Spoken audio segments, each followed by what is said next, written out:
For his statement, and I now give the floor to Her Excellency Madam Retno Marsudi, Minister for Foreign Affairs of Indonesia. Bismillahirrahmanirrahim. Madam President, I'm here today for the third time in 3 months, joining the Council debate on Palestine to reaffirm Indonesia's unwavering commitment to stand with Palestine, to declare that Indonesia will not rest until we see justice and dignity restored for the Palestinian people. I'm also here to remind Council members that you have a great mandate to maintain international peace and security, not to tolerate wars, and especially not genocide. Madam President, the UN Charter is clear. The Security Council resolutions are binding and must be enforced. My question today, how many resolutions been adopted on Palestine? How many are enforced? Where must Palestine go when for decades the Council fails to act on its own resolution while Israel kills Palestinians with impunity? Once again, I urge Council members to stop the everyday horrors faced by the Palestinians in Gaza and the West Bank. It's over 25,000 people dead, with increasing numbers dying from hunger and the freezing cold, including babies and children, too little for us to act? We all have the responsibility to uphold the international humanitarian law without exception to the situation in Gaza.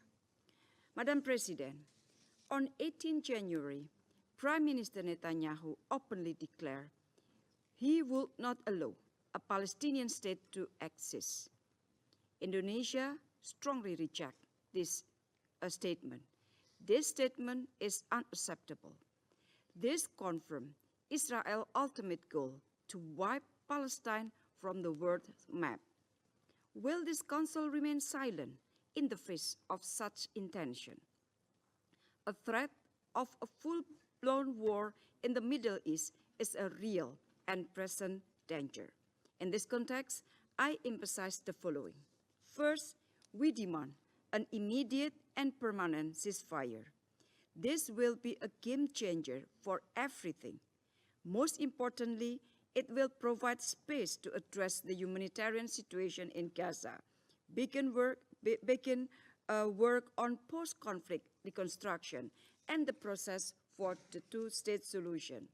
At the same time, it is critical to support the work of the UN Senior Humanitarian and Reconstruction Coordinator to pave the way for the delivery of life-saving humanitarian assistance in Gaza.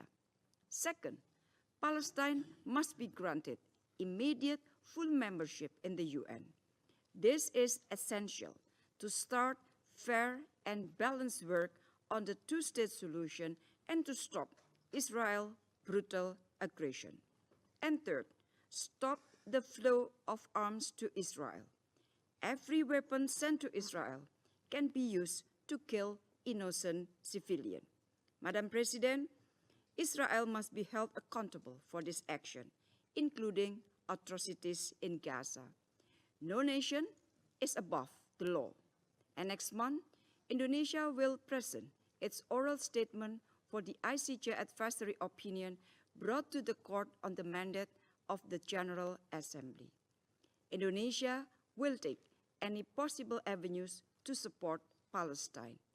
Thank you, Madam President. Je remercie Son Excellence. I thank Her Excellency Madam Marsudi for her statement.